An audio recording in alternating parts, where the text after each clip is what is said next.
बताइए कि एमएससी करते करते ही आपको लगने लगा था कि हम यूपीएससी देंगे, या चूंकि आपने इतने बड़े बड़े नाम लिए आपको लगता था मैं भी ऐसा कुछ करूं? हमेशा से बताऊं, जरूर एक ये था कि हमेशा होता है ना जिंदगी में दो रास्ते आपको दिखते हैं। हाँ। एक ये था कि मैंने एमएससी किया फिजिक्स में, और एक उसका भी मेरे पास एक अच्छा रास्ता, क्योंकि यूनिवर्सिटी मैंने टॉप की थी। अब दूसरी तरफ इलाहाबाद जो था ना, वो सिविल सर्विसेज का भी गढ़ था। हाँ। वहाँ पर सब जो था, जो जाता था वहाँ पर, वो सिर्फ जो था ये लगता था बस आईएएस बनने के लिए जा रहा है। तो अब ये था कि सिविल सर्विसेज दिया जाए या फिजिक्स के क्षेत्र में आगे बढ़ा जाए। तो हम दोनों मार्गों पे चल दिए। वहाँ पर उस टाइम हमको जो थी CSIR की स्कॉलरशिप भी मिल गई पीएचडी करने के लिए। पीएचडी में हमने एडमिशन लिया। सॉलिड स्टेट फिजिक्स का मेरा एक टॉपिक जो था वो मुझे मिल गया। उसके बाद मैंने जो है कॉमनवेल्थ फेलोशिप निकली थी फिजिक्स में। अच्छा। उसके लिए मैंने अप्लाई किया, और काफ़ी कठिन होती है कॉमनवेल्थ फेलोशिप में सिलेक्शन होना, क्योंकि उसके लिए मैं इंटरव्यू देने दिल्ली आया था। तो मैं आपको कहूँगा कि पहली बार मैं दिल्ली उस दृष्टि से आया, और मैंने देखा जब मैं दिल्ली आया तो मुझे लगा इस महानगर में मैं कैसे क्या होगा क्या होगा, है ना। हमारा इंटरव्यू हुआ इसमें कॉमनवेल्थ स्कॉलरशिप के लिए, और इंटरव्यू में जब मैं वहाँ पहुँचा तो बाहर बैठे हुए थे, जिससे ही पूछो तो सब अपने यहाँ के यूनिवर्सिटी का टॉपर, उसमें कई स्टूडेंट ऐसे थे जो कि IIT से 5 ईयर इंटीग्रेटेड कोर्स करके आए थे फिजिक्स। तो मेरा तो मोरल पे उसी में डाउन हो गया, यार ये तो 5 year integrated course of IIT वाले हैं और मैं तो इलाहाबाद से हूँ। लेकिन फिर भी मैंने कभी अपना कॉन्फिडेंस नहीं खोया। इंटरव्यू शुरू हुआ तो मुझे याद नहीं है कौन थे उस समय इंटरव्यू के लिए, ज़रूर लर्नेड प्रोफेसर्स रहे होंगे। तो जो सवाल उन्होंने मेरे से पूछे, तो मैं अपने आप से किसी भी उत्तर से सेटिस्फाइड नहीं था। करीब चला होगा आधा घंटे इंटरव्यू। उसके बाद जो थे हम निकल आए वहाँ से।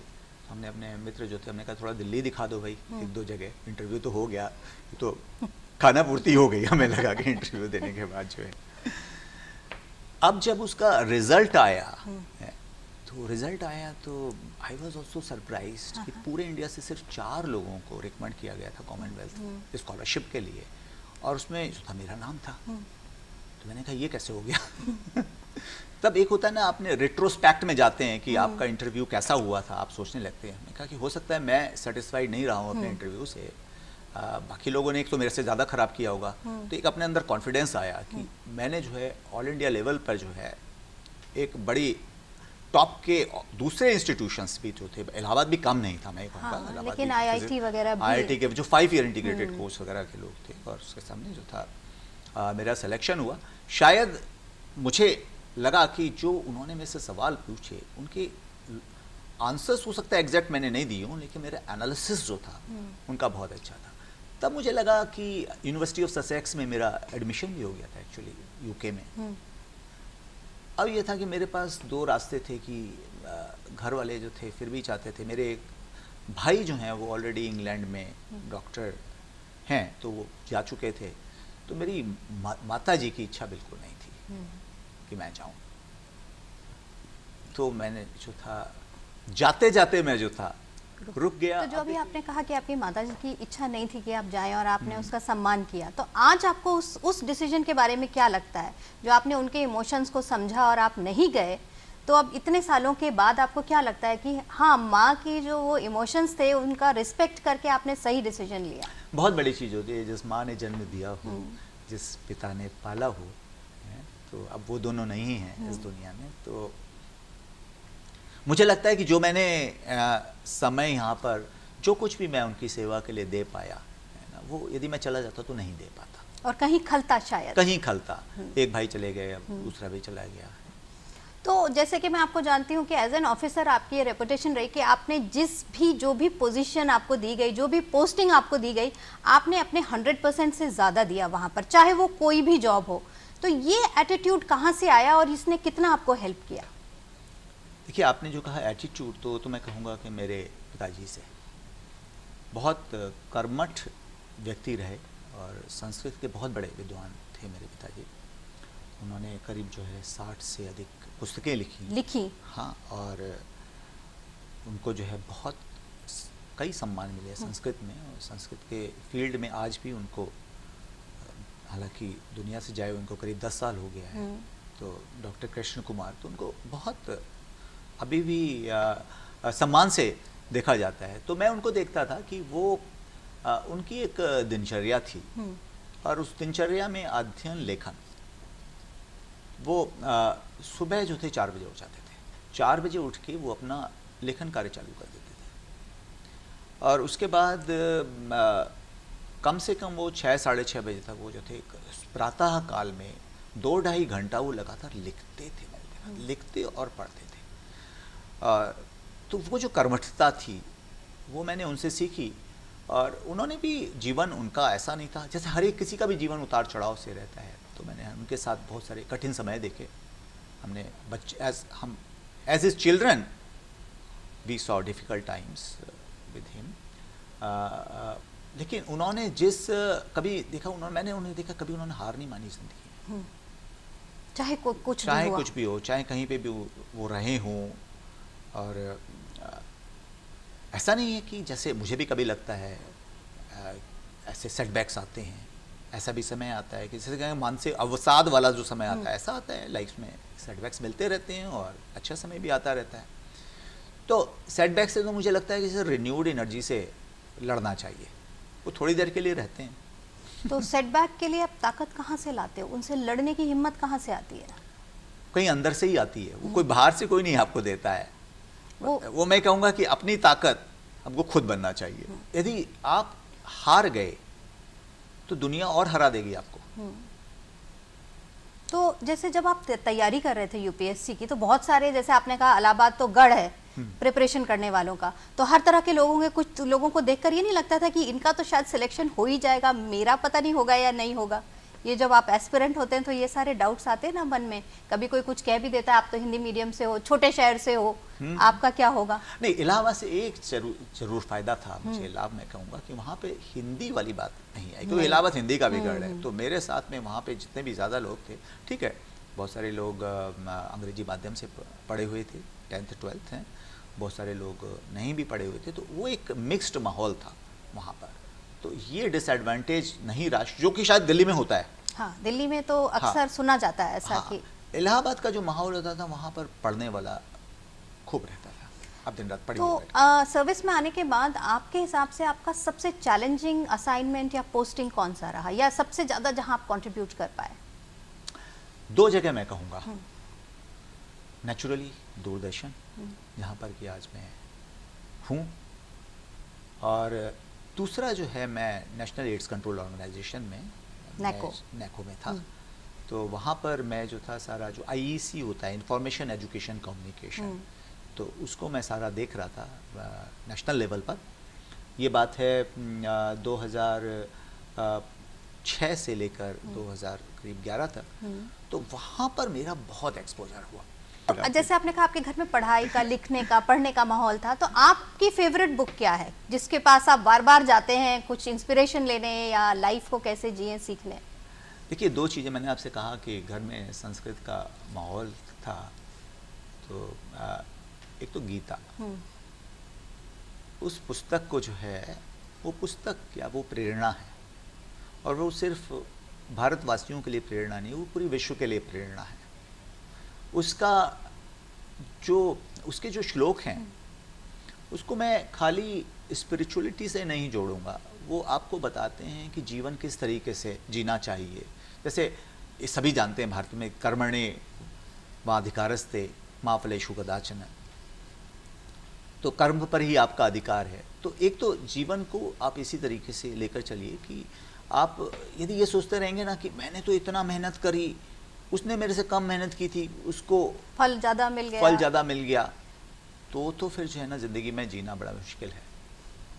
क्योंकि किसको क्या मिलता है, कैसे मिलता है, और कोई कहता है कि प्रारब्ध से मिलता है, कोई कहता है कि परिश्रम से मिलता है, कोई कहता है परिश्रम और प्रारब्ध जो है वो दोनों ही होना चाहिए, और सही बात है, दोनों ही होता है। लेकिन कोई बड़ी, आपने पहला सवाल में कहा था, कोई बड़े प्रिविलेज्ड घर में पैदा होता है जिसे कहा जाए, किसी को ज़िंदगी भर कुछ नहीं करना पड़ता है ना।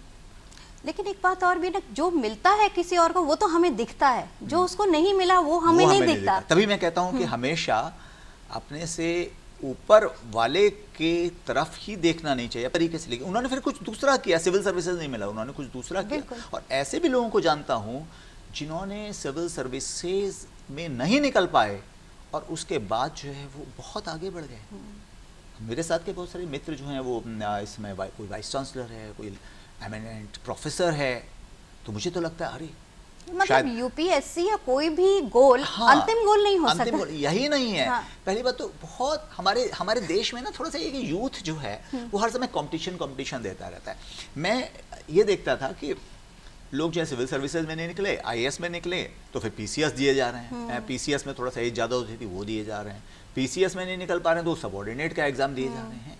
वो ये नहीं देखते थे कि यदि इतनी उनके अंदर टैलेंट है, इतने 10-10 साल तक भैया पढ़ सकते हैं वो, तो उसकी जगह वो कहीं और जाएं। जैसे एक मैं अपने मित्र के बारे में कहूँगा, बड़ा अच्छा कहूँगा कि मेरे से वो 1 साल जूनियर थे वहाँ पर। वो मेरे पास आए इलाहाबाद यूनिवर्सिटी में, जैसे मैंने आपसे कहा ना कि सिविल सर्विसेज का माहौल जो है वो रहता है। तो उन्होंने मेरे से कहा कि देखिए सर, मैं जो हूँ वहाँ पे 1 साल सीनियर को भी ज़रा सर ही बोलते थे इलाहाबाद यूनिवर्सिटी में थोड़ा सा, सर मुझे बताइए मैं क्या करूँ, सिविल सर्विसेज तो मैं नहीं कर सकता हूँ। हाँ, मैं फिज़िक्स में जो है उनकी फर्स्ट डिवीज़न आ गई थी, और इलाहाबाद यूनिवर्सिटी तो फर्स्ट डिवीज़न भी आना जो था फिज़िक्स में बहुत मुश्किल काम हुआ करता था। तो मैंने उनसे कहा कि आप जो है ना फिज़िक्स को ही परस्यू कीजिए। उन्होंने वहाँ पर पीएचडी ज्वाइन कर ली। उसके बाद थोड़ा संपर्क रहा उनसे, फिर जो था संपर्क जो था मेरा टूट गया। बहुत साल बाद एक सुखद अनुभव, करीब 25 साल बाद मेरे पास जो था उनका एक संपर्क आया, और वो जो थे एक यूनिवर्सिटी के वाइस चांसलर थे। अच्छा, क्या बात है। और मेरी जो थी उनसे फ़ोन पर बात हुई। मैंने कहा अरे आप इसने बीच में जो है कहाँ थे और क्या था? तो मुझे पता चला he did so well in physics कि वो कई यूनिवर्सिटीज़ के यूएसए में विजिटिंग प्रोफेसर रहे हैं।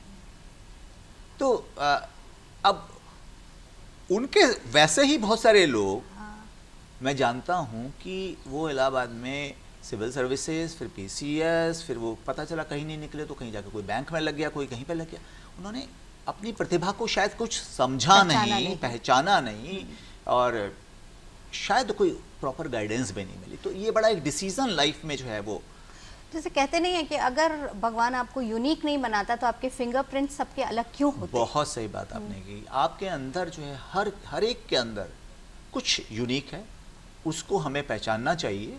और बहुत कुछ जो है पहचानने के लिए जो है ये भी होता है कि जैसे कहते हैं ना, गुरु हो कोई, हाँ। या कोई जो है आपको कई बार परिस्थिति हो जाती है। परिस्थिति हो जाए, ये नहीं कि माहौल में बह जाए। और परिस्थिति भी मुझे लगता है, जैसे आपने गीता की बात कही, तो शायद कभी परिस्थिति इसलिए बनती है कि आप पहचानो अपने आप को पहचानो, नहीं तो शायद नहीं पहचानोगे आप। बिल्कुल। तो आपने गीता एक नाम लिया एक किताब का, और दूसरी किताब आप कौन सी बता रहे थे? अब जो है यदि आप ये कहेंगे पसंदीदा पुस्तकों की बात, तो ऑटोबायोग्राफी ऑफ अ योगी है। मुझे बड़ा इस पुस्तक ने प्रभावित किया। मैं थोड़ा सा उस हिसाब से अंदर से स्पिरिचुअल भी हूँ, मुझे जानने की इच्छा रहती है हम कौन हैं। कई बार जो है इस तरीके की मेरे अंदर से प्रवृत्ति है, तो इस तरीके की पुस्तकें मैं पढ़ता रहता हूँ। ये बड़ी साइंटिफिक तरीके से वो पुस्तक लिखी गई है। पुस्तकों में आपको जो है ना भारतीय दर्शन, और भारतीय दर्शन जो है खाली वो स्पिरिचुअलिज्म नहीं है। भारतीय दर्शन जो है आपका वे ऑफ लाइफ, आपको कैसे जीना है। और मैं तो इस पे विश्वास करता हूँ, जीवन की निरंतरता पे मैं विश्वास करता हूँ। तो ये तो एक छोटा सा हिस्सा है जीवन का। नहीं, और स्पिरिचुअलिटी आप जैसे कह रहे हैं, अगर आप अपना काम पूरे मन से और 100% करते हैं तो वो भी तो स्पिरिचुअल एक्सपीरियंस है। सबसे बड़ी बात है कि जो काम आपको दिया गया है उस काम को यदि आप मन से करते हैं, यदि कोई व्यक्ति जो है वो खाली क्लर्क भी है लेकिन वो अपना काम अच्छे ढंग से करता है, तो सबसे बड़ा सेवा भाव। कोई व्यक्ति यदि सिक्योरिटी पर्सन ही है, वो आप देखिए उसके पास कितनी बड़ी रिस्पॉन्सिबिलिटी है। सिक्योरिटी हो सकता है कि कोई हेय दृष्टि से देखता भाई वो तो गेट पर खड़ा रहता है, लेकिन बड़ा इंपॉर्टेंट व्यक्ति है वो। यदि वो अपने सिक्योरिटी में यदि जरा सी चूक कर दे तो पता नहीं क्या हो जाए। और अक्सर देखा गया है कि जो लोग अपने काम में एक्सेल करने लगते हैं, चाहे वो कोई भी काम हो, तो बिल्कुल। वो रिकग्निशन अपने आप आ जाती है, बिल्कुल, चाहे छोटा बिल्कुल। काम हो, बड़ा काम हो, जो भी कुछ। बिल्कुल आपने ठीक कहा। तो आपकी फिलॉसफी क्या है लाइफ की, अगर एक लाइन में कहा जाए तो आपकी क्या, किस फिलॉसफी को लेकर आप एवरीडे अपनी लाइफ जीते हैं? अपने कार्य का जो है निर्वहन वो सच्चरित्रता से करना चाहिए, ऑनेस्टी से करना चाहिए, और कभी जीवन में दूसरे को धक्का देके आगे बढ़ने का नहीं सोचना चाहिए। ये बहुत लोग इस तरीके का अचीव करने की कोशिश करते हैं। आप अपने प्रयत्न से आगे बढ़िए और ईश्वर जो है वो आपको हमेशा उसके लिए मदद करेगा। कि और दूसरा कि अपने लिए ना जिए खाली। नहीं, और अगर आपको दूसरे को देख के लग रहा है कि वो ज्यादा चमक रहा है तो अपनी लाइट बढ़ाओ ना। बिल्कुल। दूसरे की डिम करना जरूरी तो नहीं है। और उसमें प्रसन्नता होनी चाहिए। देखिए, दूसरे से प्रेरणा लेनी चाहिए। दूसरा यदि आगे बढ़ रहा है तो वो कैसे हुआ है उससे आप प्रेरणा लेकर अपना भी जो है आप देखिए क्या कमी है। तो on a scale of 1 to 10, 1 से 10 के स्केल पर आप अपने आप को कितना हैप्पी मानते हैं? ये तो बड़ा डिफिकल्ट सवाल है, और मैं तो ये कहूँगा कि मैं तो अपने आप को पूरा 10 के 10 रखूँगा। बिल्कुल। क्यों मैं पीछे जाऊँ? है ना? हाँ, और आप हैप्पी हैं क्योंकि बिल्कुल, आप एक बिल्कुल। तरीके से लाइफ जी रहे हैं। बिल्कुल। तो जैसे आप यूपीएससी में भी रहे और भी इतनी सारी ऑर्गेनाइजेशन में आपने बहुत सारे इंटरव्यूज लिए होंगे, तो अगर मैं यूपीएससी एस्पिरेंट्स के पॉइंट ऑफ व्यू से पूछूं कि एक कैंडिडेट में सिलेक्शन के लिए क्या देखा जाता है, इंटरव्यू बोर्ड के लोग क्या देखते हैं? सबसे पहला होना